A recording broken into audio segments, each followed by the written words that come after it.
I think Louis may have reached out to me and asked me if I wanted to present Donnie his credentials. And I said, of course.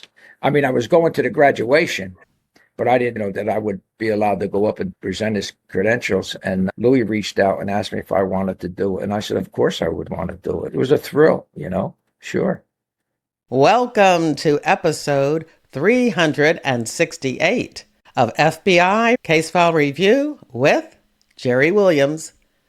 I'm a retired agent on a mission to show you who the FBI is and what the FBI does through my books, my blog, and my podcast case reviews with former colleagues. Today, in part 2 of this 2-part episode, I continue my conversation with legendary undercover agent Joe Pistone and his nephew, retired agent Donnie Brasco.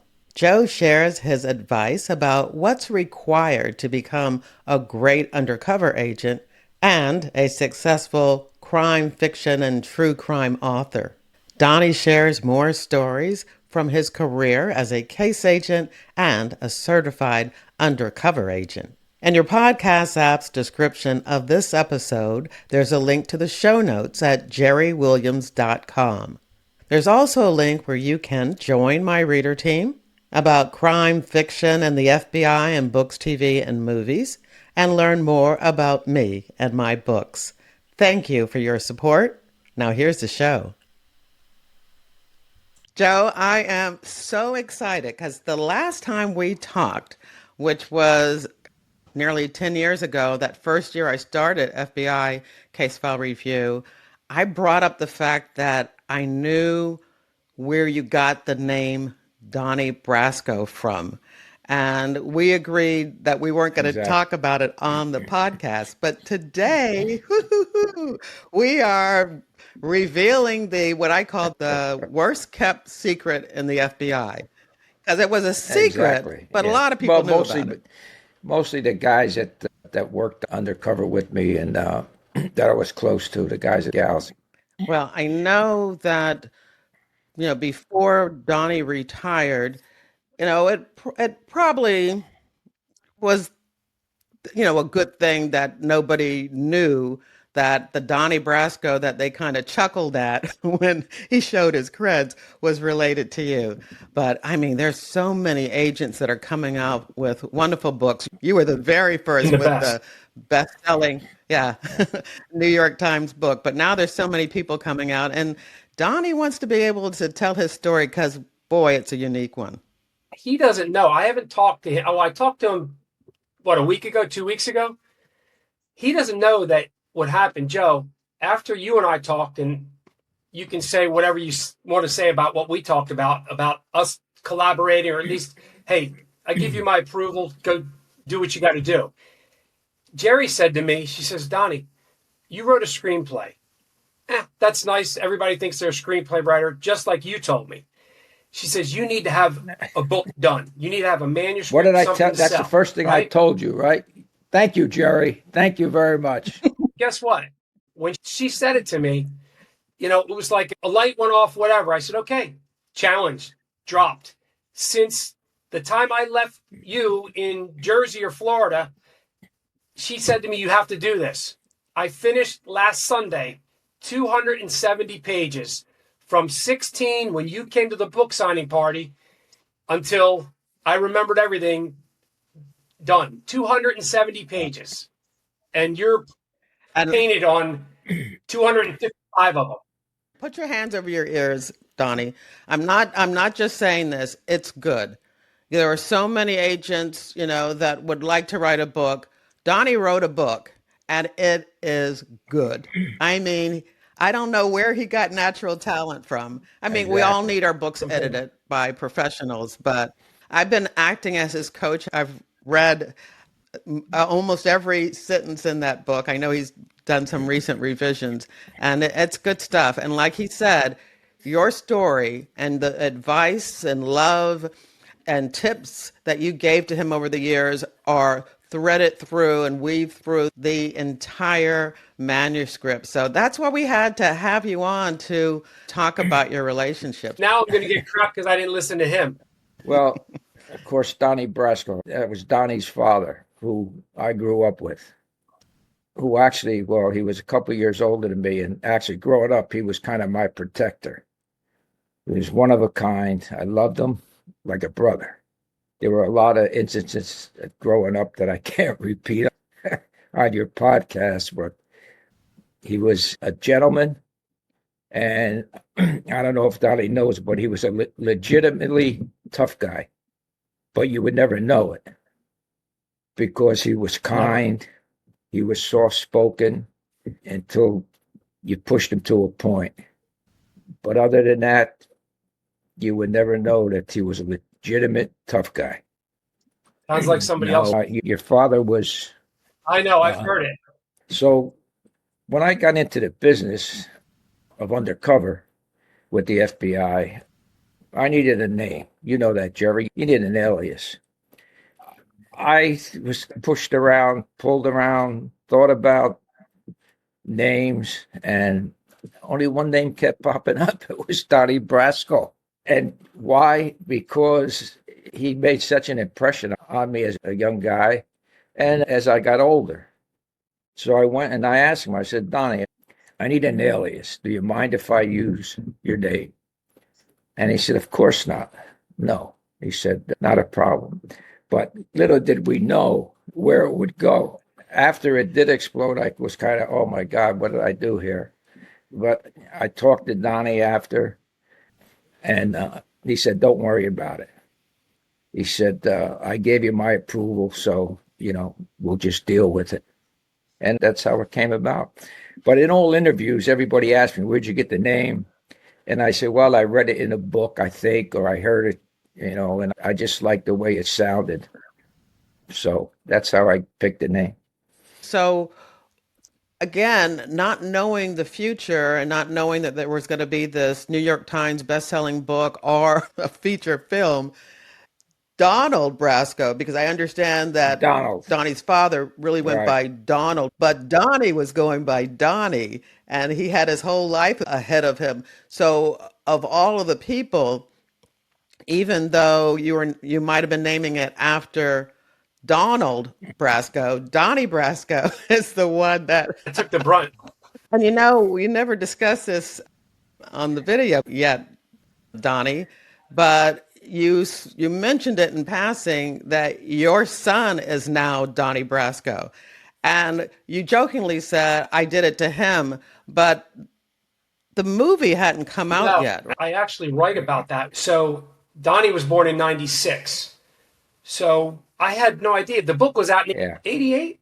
Book was out in 88. Donnie was born in 96. We had no idea the movie was going to come out a year later, 97. So we named him Donnie. It wasn't. And then as I wrote about it, I said, geez, I guess I did it to him. So. Well, you know what's funny is how many Donnie Brascos, Donald Brascos, and then there's actually 3 Joe Pistones. Oh, yeah. Yeah, exactly. Me and then 2 nephews. Right, exactly. Yeah. I guess I bared the brunt of all of it because when they say Joe Pistone, they don't think of Donnie Brasco. They think Donnie Brasco, then Joe Pistone. Yeah, that's the name. All right. Well, how much did you know about Donnie's admiration for you and for the FBI? Because, when I'm reading this book, I have so many questions. And one of my questions is, he tells you that he's going to apply for the New Jersey State Police, but he never tells you about his desire to become an agent. No, only really, what I recall is the New Jersey State Police. And then I remember him calling me one time and saying, I got accepted to the Bureau, but didn't they put a freeze on? Yeah, and I was in the freeze time for the state police, so I figured, hey, the Bureau, I'll throw my hat in the ring. What happened was I applied to the Bureau, didn't tell you anything. They called you. It was Mike O'Brien who called you and says, hey, who's this McGilla? Who's this guy? Is this a joke? Right. And everybody protected you. To this day, people would lay their lives down still for you. And so Mike was like, as Mike told me, what's going on with this? Is this true? How could this be true? So we don't even know. Mike never told me, except for he said, hey, I called Joe. He vouched for you. So, and that was it. Well, you can find that Yeah, now, Joe. Do you remember yeah, that? I do. Yeah, yeah. And were you happy or were you a little pissed off that you're getting a call about your nephew applying for the FBI and he never No, even not mentioned it why, to you? Jerry. When I applied to the FBI, I was with Naval Intelligence, and the only person that knew was my wife. So it didn't bother me. It's the way we are. We don't spread our business on the street. Like I I told told you, you, Jerry. when I applied, the only one I told was my wife. I applied to the FBI. I took the test, and we'll wait and see. I didn't tell my brother. I didn't tell my mother. Nobody. So I think it runs in our Jerry, blood. it's in the genes, I guess. It's in the Yeah. genes, it's in the blood. Well, I know for me, I mean, it would have been the most amazing thing if one of my three kids wanted to join the FBI. I mean, that is like, Yeah. the legacy, you really, really, would like that if that's what they want. So were you thrilled or were you happy or were you worried? Were you Well, I concerned? was What, I what did was you think? happy. I was proud that he would want to, join the best law enforcement agency going. I knew he had applied to the state police, and I didn't know that if he was accepted yet or not. I didn't know how that was working out, but I was secretly thrilled and happy that he would join the bureau. Yeah. Now I was kind of concerned on what his parents would think, you know, but as far as myself, yeah, I was elated that he thought enough of the bureau to apply to the bureau. Well, I'm going to throw up a picture. It's a picture of you giving Donnie his credentials at his FBI graduation with Louis Free, Yes. who is a friend of yours, the director. Tell us a little bit about that day and Well, your feelings that day. I'm a lot younger then, I hate to tell you. so was I. Yeah. I didn't know that you could do that, and I think Louis may have reached out to me and asked me if I wanted to present Donnie his credentials, and I said, of course. I mean, I was going to the graduation, but I didn't know that I would be allowed to go up and present his credentials. And Louis reached out and asked me if I wanted to do it. And I said, of course I would want to do it. It was a thrill, sure. For both of us. Yeah, it had to be. So I want to move on because Donnie applied for something else and didn't tell you he was doing it. And that was to the undercover certification school. I know his version of it. What, when you found that out, what did You you want to know think? how I found out? I was in Budapest, Hungary with Bob Whitman at the International Law Enforcement Academy in Budapest. And we're out to dinner. And he said, your nephew, he always called him my nephew, he's applied to the undercover program. I said, what?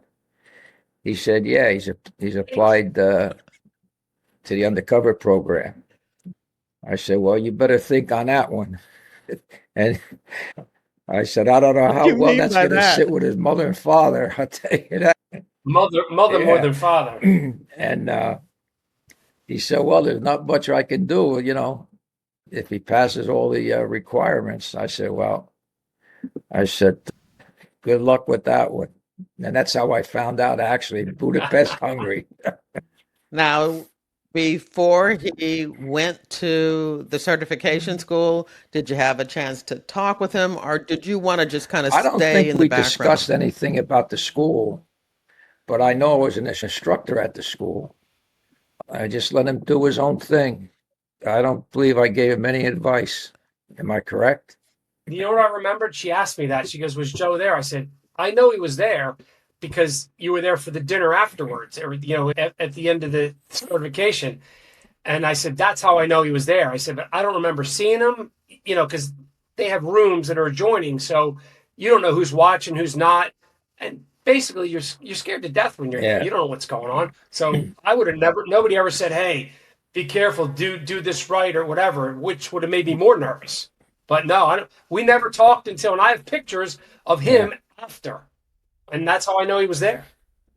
I guess both of you were concerned about somebody thinking that you were going to help him or guide him or he was going to have an advantage because you are, legendary undercover agent, and now your nephew, your relative, is going through the certification school. So I think probably both of you decided you wanted to make sure that there was no way that anybody could think that there was some Exactly. collusion That or, No that's why I thoughts in my stayed away mind. from him basically during the 2 weeks. Yeah, because if he was going to make it, he was going to make it on his own, not with any help from me. I mean, that's because it's a business that it's dangerous, depending on well, all undercover meets are dangerous, but he was going to have to make it on his own. I didn't want to be responsible for getting him through, or I didn't want to be responsible for him failing out of the course. So that's why I stayed away during the 2 weeks that we were there, or that he was there going through the course. Hey, Joe, and Jerry, no lie. Like he said, we don't talk about it. You ask us a question, we might give you a version, but we don't really talk about things like that. Joe, do you remember?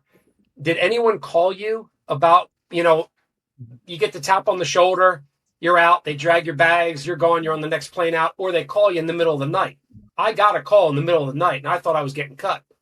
Did they No, ever tell you about that? no, no. How's that? Yeah. So there, that tells you, Jerry. I mean, like everybody, you can't UC a UC, and you're there with a bunch of them, and you're there with the Godfather UC. So everything. I mean, it's just the way we are. But I got called 2 o'clock in the morning. I'm like, oh, geez, I can't believe this, man. I'm out. This is crazy. And I go in there, and they sat me down, and they said, hey, Donnie, look, you got to lighten up a little bit. You're a little cocky. You're a little bit whatever. You need to let other people in the room. We know you know what you're doing. Nobody would have approved you to come to the school if they didn't think you could possibly make it through. But you just need to lighten up and let somebody else take over when you're doing a scenario. So they put me with another guy who ends up being undercover coordinator at another division. And I know he was Tony. And Tony was a soft-spoken. I think I might have told you this, Jerry. I mean, he was a big, strapping. I mean, he was just a big dude. But he was the most articulate, soft-spoken guy in the world. So he was weak, and I was a little bit of overkill. So you can't have a guy that's taking everything over, and you can't have a weak guy or girl together. So they said, tonight, you're going to switch roles. Talk to Tony. We're going to see who's left over. And that's what happened. 2 o'clock in the morning, I got to go back to bed with that on my mind. I never knew that story. I Yeah, and never knew it. I thought I was going to get cut. I thought I was out. wow. Well, I want to ask a question about this because, Joe, the sacrifices that you made as far as your family was concerned. And so here is a family member now also becoming an undercover agent. And yeah, you thought about his mother, his father, and his own wife and kids. If he had told you that he was interested in becoming an undercover agent, what kind of At that advice would point you in have told time, him? I would have told him to forget about it and wait a couple more years and think about it. Only because several of the partners that I worked undercover with were divorced due to their undercover activities. One of them, in fact, he's on his fourth wife now. So, but I would have told him to wait. I was lucky that I didn't go through a divorce, but were there rough patches because of undercover? Yeah. So that would have been my advice. Hold off a while and get yourself more stabilized in the bureau. Just wait. Yeah, I wouldn't have. I would have encouraged him to go in at that early stage in his career. And Donnie, is that why you didn't tell him? I got to tell you the truth, Jerry. I can't make things up. I just thought that I knew how he was. I knew how I was. It was like, I'm going to do this. If he didn't want me to do it, let's put it this way. If he didn't think it was in my genes or in my blood, or he thought that I wasn't going to do it, trust me, we wouldn't be having this conversation and I would have never done it, period. Because that would have been the love and the protection that he would have had for Correct. me. Right, Yeah. Joe? I mean, if I was some slouch, it wouldn't have happened, period. That I definitely know, but that wasn't why I didn't say anything to him. I just figured like he did. I'm doing it. I told my wife at the time, That was it. I might not have even told her at the time, but that's just what happened. Well, I'm going to bring this up since you just mentioned it, and Joe, talked about this. Do you think your divorce had anything to do with your undercover work? Nothing. Zero. Zero. Zero. Actually, me doing Undercover was probably a bonus because she had Joe and his wonderful, sweet wife to make recollections of. Nobody knew if they were having problems or had problems, but they weathered it through. Whatever they did or didn't do, they didn't spill their stuff out there. There wasn't phone calls. Oh my gosh. The only calls that were made were from my aunt, his mother, to my mother, said, pray for Joe, he's in trouble. So that's the only conversations. All right. So your ex-wife knew that it could work because she saw it in action. She saw that it worked for Joe and his lovely wife. All right. We'll be back after this short message. Well, I'm trying to think if because we've got Joe here. I don't want to miss this unbelievable opportunity. Is there anything else? I know, Donnie, throughout your book, you talk about your admiration for him, how he inspired you, the advice that he's given you verbally and just from him showing you what a good undercover agent looks like. Is there anything that you want to say now? I just think that just in the past, however long we've been on, to hear him say that he was happy, that he was, I think the word was elated, but we're not real demonstrative. When you talk to us, you see he's smiling, I'm smiling, but we're not tough guys or something special. Yeah. It's just who we are. And I think that that's what makes it. When he told Dad that he was going to take the name, whether he knew Donnie, Donald, whoever it was, my dad didn't waver. Can you imagine somebody saying, hey, I'm going to use your name, it's your kid's name, it's your family name, I'm doing some serious stuff. Dad didn't question him. And I think that it's not family protecting family. We knew and know our limitations. And I think that when you say it's in your blood and when you say it's in your genes, there's definitely got to be something to do with it. Nobody can teach you what we do. I try to get that across in my, when I was doing the undercover schools, and, I've done undercover schools all over the world, Jerry. I can't make you an undercover agent. You either have it or you don't. All I could do is improve upon your skills and impart to you how you infiltrate. After you infiltrate, how you conduct yourself. You either have it or you don't have it. And I found that to be true with all police officers. I've had some great cops that were great street cops, but they couldn't cut it in the undercover field because it's a mindset. And again, to me, it's that extra sense that you have. So that's my perspective on it. And that's really what is taught in the school, Jerry. I obviously haven't done as much as he has, but I went back to the school a bunch of times. And we had guys, and I'm not going to mention his name, but we had a great case agent that wanted to go through and be an undercover. He was a tough guy. I don't think he lasted 3 days. And he was distraught. But it's guys like Joe, me, and all the other guys that were way better than I was that you could see. And again, I hate to keep saying about my book, but I write about it. And, we were doing scenarios with the big guys back then, with Gus and Juan. And these guys aren't going to let a guy or a girl walk through like, you're going to a park walking your dog. They could sense it. They knew. You could see. Joe could, in 5 seconds, tell you if you could do it or not. They either bring it out in you, if it's there, and if it's not there, it's never there. Wow. Anything else before I ask my last question? No, go ahead. Fire away, Jerry. Well, Donnie has mentioned the book, and I'm all about sharing FBI stories, as you know. And so when I found out Donnie wanted to do this, I'm like, I'm going to work with you because I got a little bit of experience behind me. And so I've been coaching him on some of this stuff. I think the book is good. I think he's going to find a publisher. So you've given him all this advice about being an agent. You've given him advice about being an undercover. Can you give him some advice about being an author and being somebody who's going to be out there in the public presenting his Well, Jerry, the first story? thing you know with all your books, you need a good agent. And that's a literary agent. No matter how good your book is, if you don't have a good literary agent, it's not going to get into a good publisher's hands. I have agents contact me all the time about they wrote a book, they're writing a book, they want to write a book, they wrote a movie, screenplay. Can you point me in the right direction? And I say, yeah, you have a manuscript? Yes, okay. I put them with an agent. The agent reads it. The agent has people in their office read it. I said, there's nothing here. There's nothing here. Everybody thinks they're going to become millionaires on books. Let me tell you something. I got 7 of them. I have one that was on the New York Times bestseller for 10 weeks, and I'm not a millionaire, believe me. There's not that much money unless you're, a Grisham or Tom Clancy.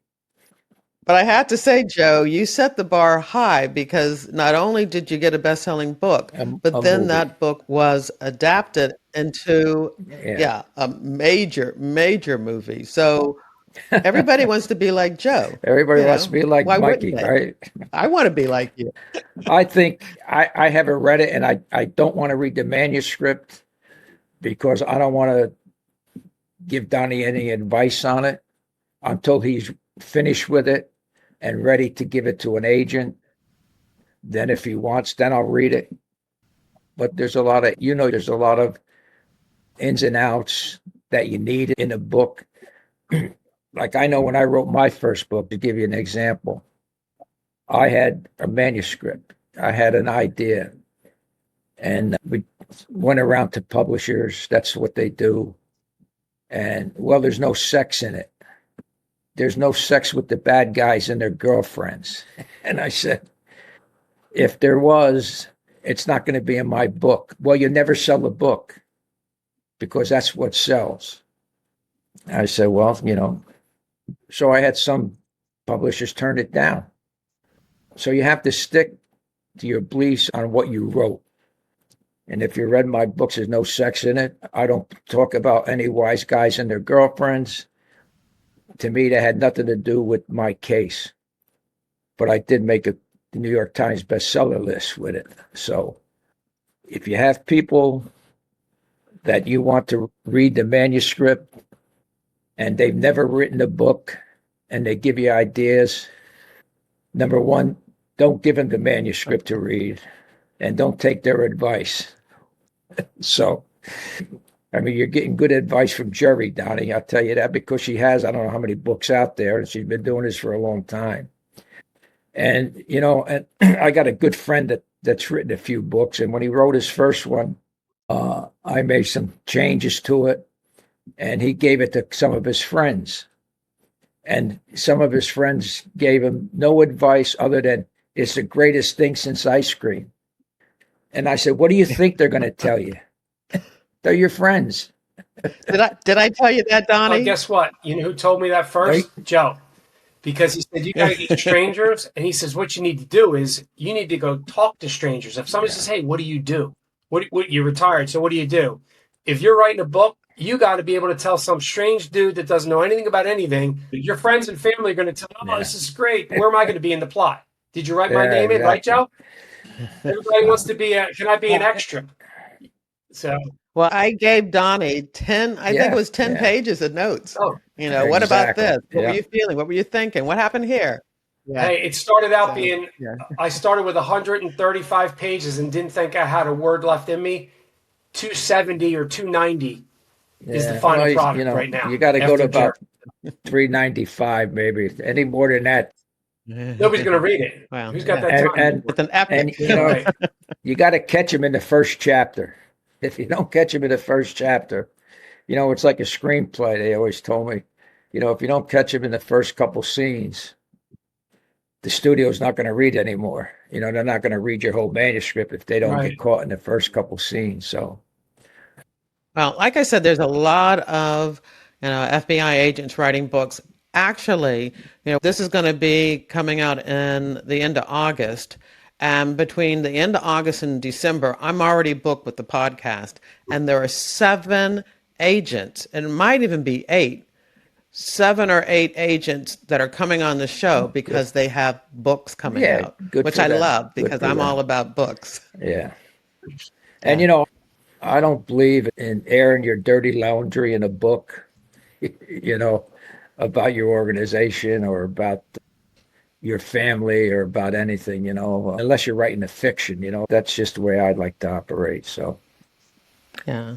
Well, the reason, and I've said this before, but the reason that I do what I do is because I believe in FBI stories to help with the positive public perception of the FBI, also to capture yeah. institutional knowledge, and just so that people know your own personal legacy. I think it's important. So, again, you are the legendary undercover agent, but you're also the legendary author who was able to get the ultimate done, which is to have their book made into a feature film. And so I always joke about Donnie living in the shadow of Uncle Joe Pistone, but all of us who are authors are living in the shadow of Joe Pistone too, because Thank you, Jerry. you did it. You did Hey, it. Jerry, it's funny that you say that because every time I tried to write something or make an edit, I remembered something he had said to me. I wrote something last night when I was just going through it. And I said, even in a coincidence, Joe was there. The shadow was there. The shadow was the coincidence. And it was just, it hit me because there's just volumes of things that you learn that you don't even know you learned until you start putting pen to paper and you start thinking about it. Things are just bouncing off my head. I almost can't think right now because it's a life, it's a lifestyle, it's a personality, and it's also who you are. And that's who he was. He would have been a great teacher, a great cop, doctor. That wasn't the vocation he went into. So, like I've always said to people when they talk about him, you don't have any idea the admiration, not walking in his footsteps, because I could never, and nobody can. It bothers me when people say, oh, he's like Donnie Brasco, he's like Joe Pistone. Trust me, hear it from Donnie Brasco about Joe Pistone. None of you are anything like him. Period. Period. And I know him better than every one of you. And to walk side by side, maybe not side by side, maybe behind him a little bit in this journey has just been, it's not contrived. I try and pull things out of him because our family are, especially, I mean, they're very, I don't want to say dry. We can be funny and laugh, but it's matter of fact, it's business. It's business. It's family business, work business, whatever. It's just the business. And I can't, I could talk hours and hours and I don't need to. I've already done it. He's done it. This is not like me trying to get his endorsement, so to speak, as far as that. It's nice to have it out there in the public that with all the people that have ruined their family name, he took my name, my dad's name, our family name, and used it for good. Yeah. Right? And so many people do stuff that besmirches their family name. People want to tear you down, put your dirty laundry out there. Donnie Brasco and Joe Pistone have no dirty laundry. Hey, Jerry, let me tell you what makes me proud. And I've had so many police officers, FBI agents, DEA agents, customs agents that have told me the reason they got into law enforcement was because they read my book. Now, not to go into undercover, just to go into law enforcement. In fact, I got a good friend, customs agent. He was a good undercover agent, but he said that's the reason he went into customs was after he read my book. He wanted to get into law enforcement. So to me, that's a proud moment. And again, not because of the undercover aspect, just of everything in the book, how it was conducted, yeah. Beautiful. Well, Donnie and I are going to keep talking. We've got more to talk about on this podcast episode. But usually when I have a guest on, I say to them that I want to give them the last word. So since you're going to be leaving us, do you have Well, I any just like last to words? say I What would you love you, like to Donnie, say? and I love you, Jerry. That's it. I love you, Joe. Thanks. All right, Thank guys, you. thank you Thank very you much. I so really much. appreciate it. That was great. I mean, I could die and go to podcaster heaven right now, having both you, Donnie Brasco, and Joe Pistone on this show together. So definitely, I feel very honored and blessed to have had this opportunity. So thank you, Donnie. Well, thank you. I mean, this is family here. So Yeah. So I think we've talked about everything that we can when it comes to your name and Joe using it. I think we should talk a little bit now about you, what you did in the Bureau. I'd like to take the opportunity to go over one of the undercover cases that you worked on. And I think of all the cases that are going to be in your book, Your Life Story, the one that we decided to talk about was the case called Black Eagle. So where do you want to start? How do you want to set that up? Well, if we could, I know for sake of brevity, we want to talk about one case, but there might not have been this case if I didn't get involved in another case prior. Can we talk about that? Yeah, let's do it. All right, so I'm fresh out of the undercover school, and I actually get deployed to go to Afghanistan. So I was there for about 5 months.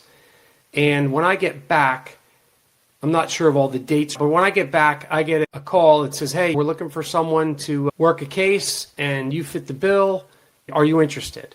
So of course, I'm like, hey, let me know what it's about. But yeah, I'm interested. This is my first, I've done cameos before, but I've never been, totally, undercover in role.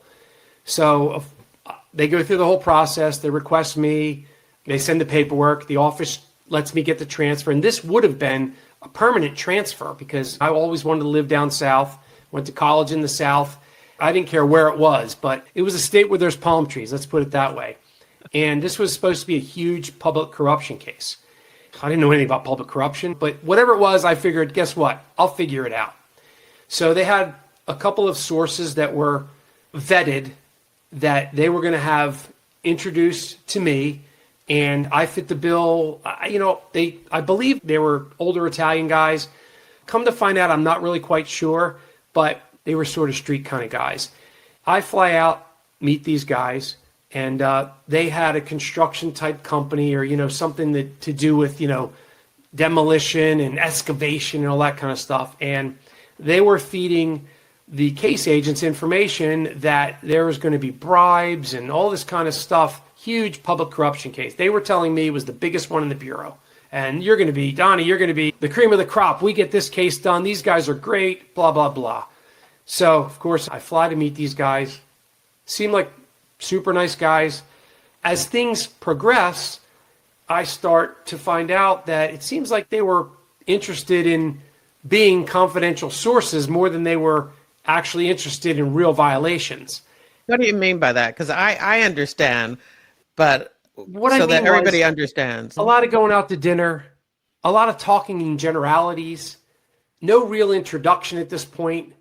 It seemed like they thought they were undercover. One of my requests through the case agent, and I actually remember the paperwork, I requested that they did not know my true name because I never wanted sources to know my true name, because if they were fans of Joe or whatever, they're going to treat me differently. So unless it was something that we were doing really heavy duty and I really trusted these people and someone else said it, I never told them who I was. I was whatever name I used in that scenario or in that role, that's who I was. That's the only thing they knew me as. As things are progressing, and I can't remember, to be honest with you, if it was 1, 2, 3 meetings that we had, and maybe we had one meeting with the alleged bad guys where I come back out of the restaurant and I ask one of the guys, hey, not for nothing, did the Bureau give you that name, or the names that you're using, like your cover, for the public, the cover is, what's your story? Who are you? It's your legend. I'm a doctor, I'm a lawyer, whatever role you're playing, you've got this cover story. So I asked them, hey, I know that you guys have worked extensively and you come highly recommended, but what's the story with that? And the one guy looks at me and goes, what are you talking about? And I said, what is that name? Who do those plates come back to? Now I go into case agent mode because something just didn't seem right. It just didn't seem like they really just like playing roles, and getting paid, but there really wasn't any real credible information coming in. So the guy says to me, he goes, that's my real name. And I said, what? And he said, well, yeah, that's our real name. We're relatives, and that's our name. That's my car. The business I'm promoting down here is a real business, and we've got equipment, and we do this, and, whatever. And I said, that's crazy. I said, didn't you say this is a public corruption issue? That means if you're bribing officials or they're requesting bribes, that means they have ties to the city, and the city has ties to the police department. Even if it's not just the police department, maybe an NCIC. For those who don't know, that's who you call to run somebody's tag to find out their background. I mean, I was shocked. Usually in that situation, if they were real business people, they have been approached by a public official. Correct. That's how they know they bring you in. Right. These people weren't actually approached by a public official? I think because they worked another case somewhere else that was very successful, they were using the same exact scenario in this case that they used in another city. So I was like, man, this doesn't make sense. It doesn't compute in my mind right now that I find out they were testifying in another state for the same exact thing they're trying to do in this scenario that I'm working. Under their real names. True names. So, of course, I go back. I don't know if it was Google then or whatever it was. This is like 20 years ago. I find out these guys' real names, their real identities, that they were cooperating witnesses in this other case is all over the internet. I immediately call the case agent. I said, listen, man, I'm out. These guys are not what you think they are. They're super guys. I like them, but there's no case here. Or if there's a case, it's already been corrupted because these guys, they shouldn't be using their real names, period. The official that you were going after could easily look them up and see, hey, wait a minute, they're testifying against another public official up north. Absolutely. So this starts, and again, I know that this is supposed to be the real Donnie Brasco story, but Joe Pistone's paintbrush is across my whole career. I call headquarters. I tell the case agent, I'm done. This is ridiculous. The case is compromised. They said, no, it's not. It's been vetted. These guys are good. I'm like, listen, I'm not getting involved with something like this. I could get killed. They could get killed. So I go back. The case agent calls headquarters, undercover unit. I get a phone call from the undercover unit. What are you doing? One of the guys that ran the school when I was there was the guy that's at the undercover unit. He says, what are you doing, Donnie? I'm like, what do you mean, what am I doing? He said, dude, you can't quit this case. It's a huge case. I said, trust me when I tell you, the case is compromised. I'm out. He goes, you got to fly down. Come to D.C. You need to talk to the U.S. attorney. They got a lot of money invested in this. I said, listen, they could have whatever you want to say that's invested. Trust me, the case is compromised. I am out. Hang up the phone. I don't know if it's 5 minutes or 5 hours. My desk phone rings. Hello? What the F are you doing? Well, we know who this is. It's Joe Pistone.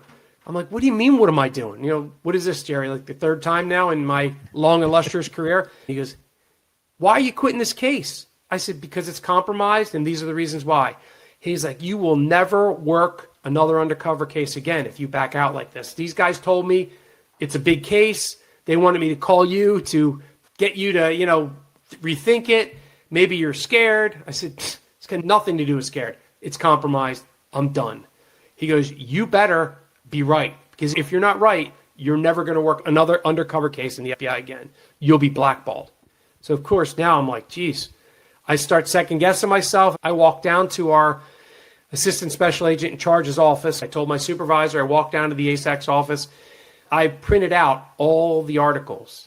And I said, here, boss, I just want to let you know, if you get a call from headquarters talking about me that I quit this job and whatever, here's all the stuff. And she, at the time, she goes, oh, my God, you got to be kidding me. She's totally supported me. But at this point, I don't really care about her support. This was more for information because they're going to badmouth me, So, make a long story short, I'm off the case. And maybe 6 months later, I am at the computer and I said, you know what? I don't know if I'm going to be cut out of the case. I knew the case name. Go to the computer, type it in, and I want to see what happened. What's going on. Type in the case. There are, for the viewers, electronic communications. They're not an interview 302. They're for information. They're things that go in the file that explain what's going on, requests, general housekeeping. Documentation of the process and the progress of the case. Right, correct. Great, Jerry. So I look in there. There are 2 electronic communications after, or including the one that says request, replace of Special Agent Brasco for case, request new undercover. The second one, case is closed due to compromised situation. Interviewed main subject concurred. He/she only gave information that was readily available on the internet. He/she knew that they were working cooperators against them. The next case that we're going to talk about was this close to never happening. And I don't think there'd be a book or anybody be interested in talking to me, but I had to stand up against the Godfather, FBI undercover unit headquarters, case agents. I mean, for a guy like me, this is like my dream. I got already getting bad mouthed about my name just to begin with. I've got to try extra harder, jump higher, do whatever, but this was it. I jumped up, I screamed, probably used foul language. I never got an apology. I called Joe. I said, hey, remember that case? I was right. EC in the file. It was compromised, exactly what I said. He chuckled a little bit. He says, not that I doubted you, but they were pretty hard on you. They were pretty much saying you weren't going to work again, and they thought you were wrong. He said, but I'm glad you stood up for yourself. And I said, well, guess what, Joe? You're the one that taught me to do that. We'll be back after this short message. You're an undercover. It's you. Everything's on you. If you don't feel like you can do a role, or they try and get you to do something outside of your scope, or you see something wrong, you're supposed to do something. See something, say something. It goes in the bureau just like it does anywhere else. Thank God it was clear to me that it was compromised. If it wasn't, and I just was sissying out or whatever, I got scared or I was misinformed, I'm sure there probably wouldn't be this conversation. But the reality is, just because you were right didn't mean they were going to forgive you for pulling out. We know many situations where you still could have been blackballed just because you did it and you made them look bad. Absolutely. So you still should have been concerned about what was going to happen next as far as your undercover career. Absolutely. 100%, because it's such a small community. And I don't know today what it is. When I started the program, out of 13,500 or so FBI agents, there were under 400. I think there was like 365 certified FBI agents out of 13,000 something. And out of those, 10 or 15% were ones that actually worked. Guys get certified for a case, or girls get certified for a case, and might do cameos here and there, but they never do consistent undercover jobs. They're the undercover or the co-undercover or whatever. That's just not the way. It's tough to get away. If you're a good agent, like I used to have to beg to be able to leave to do jobs, because if you're a good agent, you show up, you do your job, they don't want you to go. This is a secondary duty. There are no full-time undercovers. So it's a small community. Correct. But you do get another call. You do get another opportunity to go undercover. So let's talk about that. I do. So I get a phone call within the next year, maybe less. And I get a phone call that says, hey, this is John from the undercover unit. I knew his name. He goes, look, we're looking for a guy to possibly replace another undercover who might have some issues. Never went into details. I didn't want to know the issues, but they said, look, it's a pretty big case. I've heard this before, but he said it's a big case, and it's been going on for, at that time, probably 2 years. He said, we need to get you written into this case ASAP, because we don't know what's going to happen with this guy's status. We don't know what his status is. For the listeners, time on the bricks means leave without pay. You get in trouble for some administrative thing or something more major than that. So we got to get you to meet this guy and see if you fit with him. He's got to sort of say, hey, this guy will work. So I get the phone call from the other undercover and says, hey, well, why don't you meet me here? So here, it's a warehouse, this undisclosed location. I don't know this guy at all. Of course, my name percolates around, but this guy was a really super undercover agent. He was in an office where he had a lot of work where he was. So he wasn't really known at that time, but he was a great undercover. I go out and meet him. I don't know what every undercover looks like. It's this huge warehouse in the middle of nowhere. This guy comes up. He's got hair down past his shoulders. He looked like a surfer dude that lost his way, halfway between a bum and a surfer, or a surf bum. He's got an Eagles sweatsuit on, and I'm like, who the heck is this dude? He introduces himself to me. We start talking. I think we went to, I'm not a fast food guy, but he was a fast food guy. He was not a fine diner at that point, outside of roll. He's a regular dude, great guy. So we meet, we start talking, and he figures, yeah, I think this guy will work. He says, I think you work, almost like, do you want the job? Now, I can tell you this. He knew that I knew there was an issue. I never asked him what his issue was, and he never told me. I never found out until the end of the case. Come to find out, he introduces me into this potpourri of I don't want to say gangsters. They were from Kosovo, like the Balkan region. A guy from Canada, a couple of guys from New York, all over the place. But these guys were the absolute cream of the crop of criminal enterprise. It didn't matter what they would get involved in if there was money to be made. At this point, when I get written in, there was already a 2-year investigation, and you don't know when it's going to end, but we're trying to really build up the heavy stuff. They had set up using counterfeit goods they were getting from a guy overseas. I mean, monster amount of sneakers, all the stuff you get on Canal Street in New York City, Gucci bags, you name it, we had it. I mean, a warehouse full of stuff. The other undercover says to me, go in there, grab some sneakers. It's good to have them in the car, almost like a salesman. You give a guy a pair of sneakers, ask him if his wife needs sneakers, his kid, whatever. By the time this case gets going, I've got a garage full of fake Nikes, whatever. And a side story to this, my kids don't know what I'm doing. Nobody knows what I'm doing. It's the case, and that's it. Dad's going to work. Might be going for a week, 2 weeks, a day, whatever. So my young son sees these sneakers in the garage. He's like, Dad, what's up with all the sneakers? I'm like, hey, it's for work. Don't ask. He beats me down. He goes, Dad, can I get a pair of those sneakers? And these were like when the retros were big. I was like, geez, you know what? Don't tell anybody where you got them from. Take a pair of sneakers. They fell off a truck. They fell off a truck, the usual thing. So I'm gone for, it might have been a day, a weekend, whatever. I come back and my son puts his head down to me and he says, Dad, I got a problem. I'm like, what? He said, I sold a pair of sneakers. I'm like, what in the world? Are you kidding me? His name's Donnie. So I did it to him. I said, Donnie, are you out of your mind, man? I told you not to do that. He goes, well, Dad, the problem is the kid went to go make a layup and the soles fell off and he wants his money back. And I'm like, not only he took them, I have no clue. My son is now selling counterfeit sneakers out of the garage to kids at school.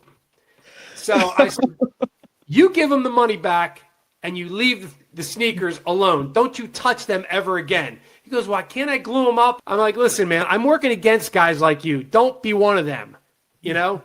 So that is hilarious. Oh yeah. I said, Donnie, they're counterfeit, man. What do you think? I had real Nikes in the garage? Oh boy, that's funny. So as the case proceeds, I get introduced to all these guys, and the other undercover, his name was Nick. Nick introduces me to everyone, and we did and sold everything. But our main source of income was unstamped cigarettes. Through federal law, cigarettes there's a certain marking that gets on cigarettes that are sold on the pallets. So we had a connection with cigarette companies. We would sell them to the bad guys and launder money. We proved that's what we did. Once we started doing that, Nick had established, and the other undercovers before me had established, hey, what else do you guys have? What do you want? We end up buying heroin, Oxycontin, MDMA, a date rape drug, which is ketamine. You name it, we were buying it. We had stolen jewelry. There was a time when one of the guys, and this is one of the ways that I got really ingratiated, just like Joe, again, here's the Joe Pistone paintbrush, I went to the gemology school. So I learned about gems and gold and whatever. They would purport, hey, Donnie, no, not Donnie, my undercover name, he's, this guy, why don't you give him the stuff? He can get rid of it, get you a great price. So I get this bag of rings. I mean, it was probably 2.5, 3 pounds of jewelry. So much so that I know, because I brought it to a jeweler friend of mine, because I had to come up with a number. To be honest with you, he had to give me a good number because I had to give the money to the bad guy. We had to do this transaction. I had to itemize everything. There were rings, diamonds. It was a lot of work for my jewelry connection. Okay, but where did you get this stuff from? One of the bad guys that they were dealing with was a thief. And allegedly, he was one of those thieves jumping from rooftop to rooftop in New York City, robbing people. I don't know if it's legend, story, or a fable, but there was a movie star that got robbed in that fashion right around that time. I don't know if we didn't ask because we didn't know, because obviously we'd have to turn the jewelry in. She probably got paid for the insurance, whatever, and we couldn't corrupt our case. So it was like a don't ask, don't tell moment. He didn't tell us where he got it, but it was, wow, it seemed coincidental that this guy was a rooftop robber. So he gives me the jewelry to not fence, to get what the value was. So I give him the money. So now I'm sort of in with this faction of the group. We traveled all over. We went to Canada. We had meetings down at the shore, North Jersey, everywhere. We were selling everything. During this case, 2 times while we're under, I'm getting introduced to guys and they're questioning me. Hey, who's this guy? He's good. You know, I get the vouch from the other undercover. They talk about rats. They talk about this and that. And of course, our favorite person, his name came up 2 different times during this case on tape, questioning the veracity of who I was. Truth be told, he was 100% right of who I was. So did he actually call out, "You're not like that damn Donnie Brasco"? He actually knew where Joe grew up. He mentioned where he lived. And of course, me and the other undercover look at each other like, you've got to be kidding me. We're at a 3-top table. We could breathe on each other. That's how close. But we just looked at each other and we're like, yeah, we don't like rats either. In fact, I actually said to him, do you know where he lives? Let's go piss on his lawn. That's the story of my career. I couldn't, if I wanted to hide from Joe, I couldn't. And if I wanted to hide from my name, I couldn't. So I've embraced it and pushed forward. And, wow. Throughout the case, we just kept doing the same thing. We just built up the case until it came to a point where they wanted to close the case down. And we had a major final takedown. SWAT guys actually got ID'd by the bad guys.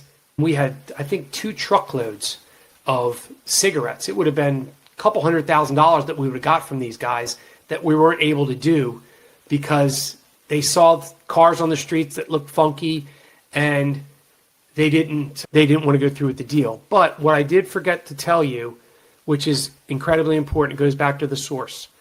We had a source that was involved with us that was from one of those countries, the Balkans.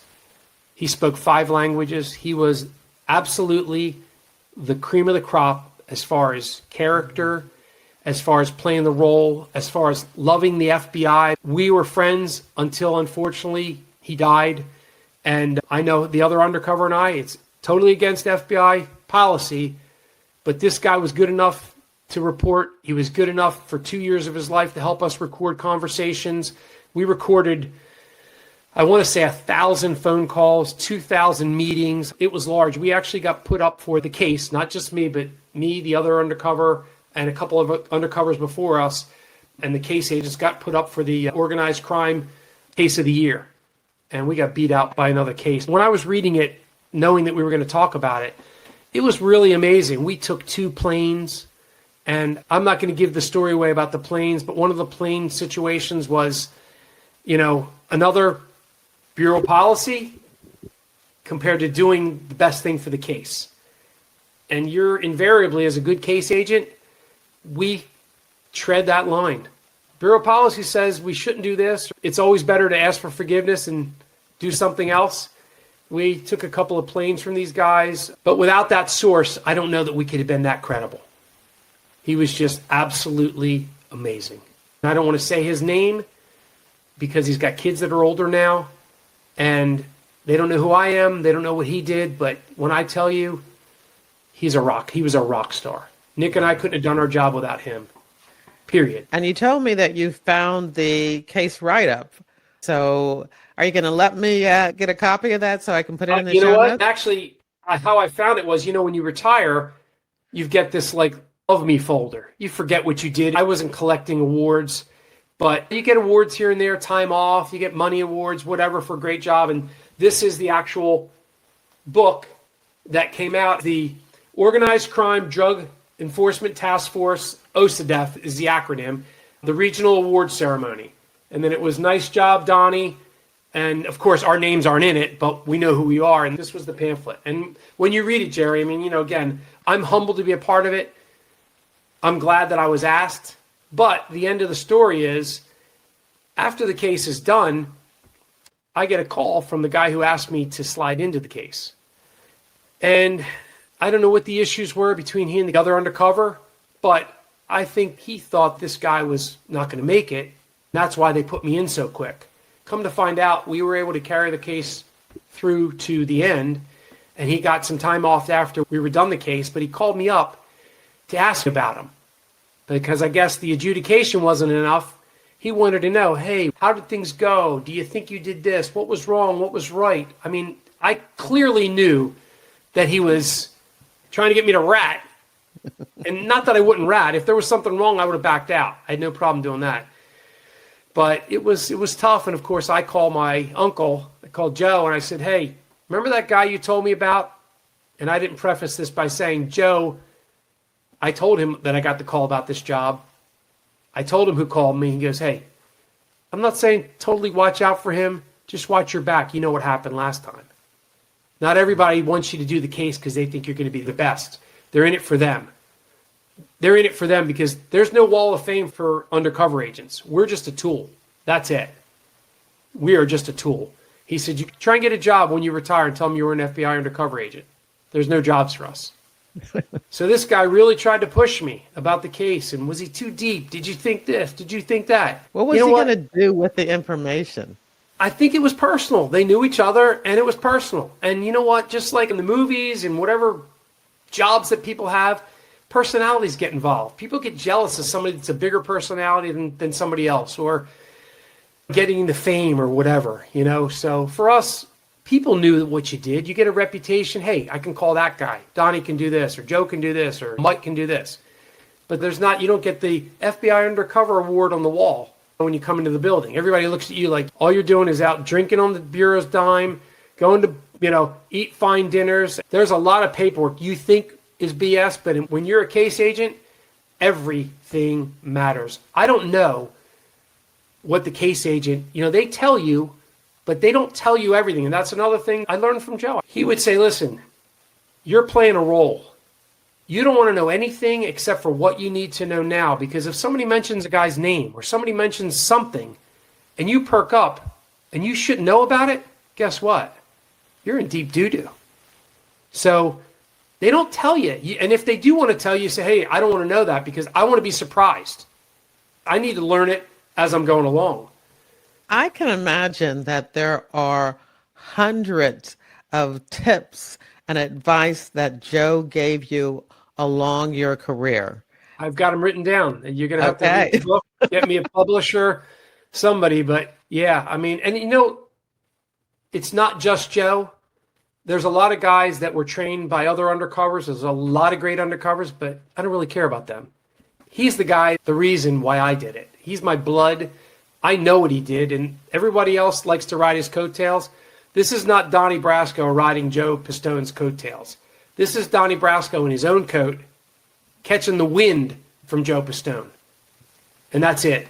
All right. Over the years, you were kind of doing your career and living your life in the shadow of your uncle, Joe Pistone. But Correct. Now you're coming out of the shadows and into the light and telling your own story in your own voice, in your own way. Jerry, I hope I did your great show justice because you've interviewed everyone. I'm just proud that I have something to say.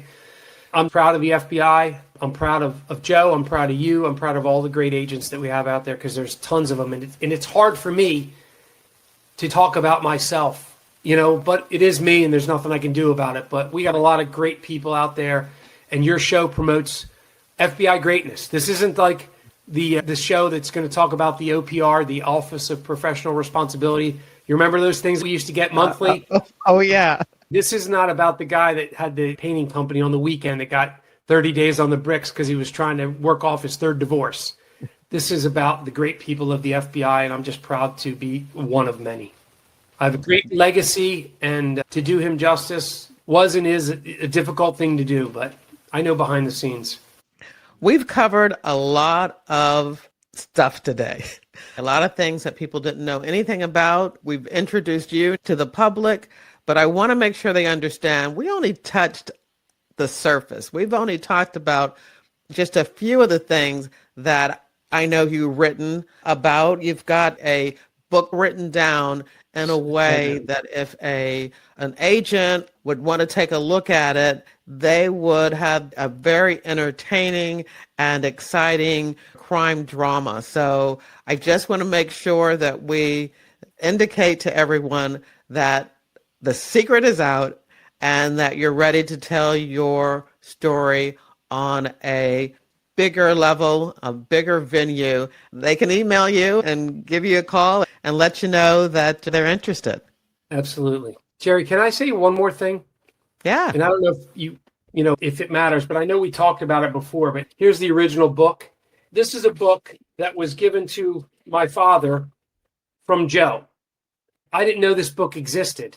When I was at my mother's house a couple of months ago, I found the book and I opened it up. There's a handwritten note from Joe to my dad, and I wanted to read it because I want to say something to Joe. I don't know if Joe remembers doing this because he's signed 1,000 books, 10,000 books. And he says, Donald, when we were young, my dad was Dominic Donald, but everybody called him Donald. When we were young boys growing up, I always thought you were the coolest guy in town. Now that we're adults, I admire and respect you for what you've accomplished and the good you have done to so many people. I hope you enjoy the book and get a feel for my years as an agent. God bless you, your number one fan. And I'm Joe Pistone's number one fan, but he was my dad's number one fan. And that's our history. That's the legacy. That's beautiful. That's absolutely beautiful. Thank you for sharing that with us. Well, I always ask my guests to give us the last word. Is that your last word, or do you have more that you'd like to say? You know what, Jerry? I don't know if there's ever a last word, because you know what? The story's never going to end. I don't think it's ever going to end. There's going to be another time when I'm going to have to use my credit card or use my name for something, and it just starts all over again. I'm Donnie Brasco. I'm glad the secret's finally out. And that's the end of this two-part episode. In your podcast app's description of this episode, you'll find a direct link to the show notes at jerrywilliams.com, where you'll find an FBI-focused bio and a photo of retired agents Donnie Brasco and Joe Pistone, as well as case-related images and links to articles about the undercover case Operation Black Eagle. There's also a link to FBI Case Review, episode 46, my interview with Joe Pistone, where he talks about going undercover to infiltrate the mob. This podcast is about true crime, but if you're also interested in crime fiction, check out the link to join my reader team, which is all about the FBI and books, TV, and movies. Each month, I review shows for teachable moments about FBI policies, procedures, and programs. Can you guess what movie I'm going to review for September? That's right, Donnie Brasco starring Johnny Depp and Al Pacino. I want to thank you for your support of the FBI and of my mission to show you who the FBI is and what the FBI does. Thanks for listening.